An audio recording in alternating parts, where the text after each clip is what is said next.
Hi guys! Welcome to my vlog!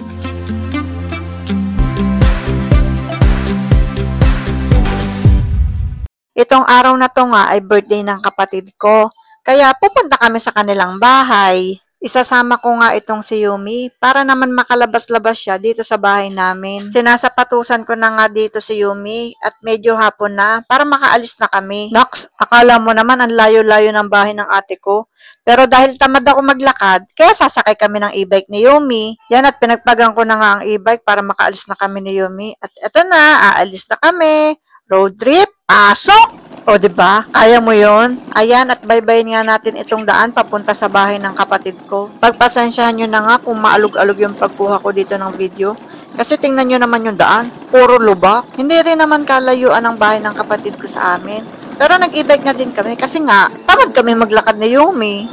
Ayan, at nadamay pa si Yumi. Ako lang talaga ang tamad. Nakarating na nga tayo dito sa bahay nila. Ang totoo niyan ay wala naman dito ang kapatid ko kasi may pasok siya sa trabaho. At dahil wala siya dito, hindi sila naghanda.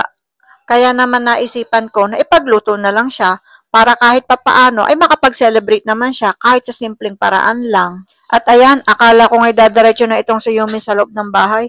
Ay may pagtigil pa dito. Hinawakan ko na nga itong si Yumi para kami makapasok at makapagsimula ng magluto. At dahil kami lang din naman ang kakain, kaya naisip ko na sopas na lang ang lutuin ko. Total, yun din naman ang gusto naming lahat. Yan at may mga panahog na nga akong nakahanda dyan. Kasi nung umaga pa lang, namalengke na kami ng pamangking ko. At kahit naka-timelapse yan, ay medyo minamadali ko na nga ang pagkilos ko. Para pagdating ni ate, ay tapos na ako magluto. Pero ang gusto ko naman, pagkadating niya, ay mainit-init pa itong sopas. Kasi masarap humigop ng mainit na sabaw. Lalo na't nag-uulan itong mga nakaraang araw. Eto at tinulungan na nga ako ng pamangkin ko na maggayat-gayat. At dahil nga nagluluto ako, ay iniwanan ko muna itong si Yumi kay Nene. Ito ang bunsong anak ng kapatid ko. At pagdating kay Yumi, masasabi ko talaga na maaasahan ko itong pamangkin ko na to. Naks naman, Nene, ilibre mo naman ako. At mabalik tayo Totoong maaasahan ko itong si Nene kasi isang chat ko lang, pumupunta agad siya dito sa bahay. At ayan, ito na nga ang sopas natin. Maya-maya nga'y luto na to kaya halu-haluin lang natin at antayin natin kumulo. Sakto lang din na nandito na si ate. Kadadating lang niya.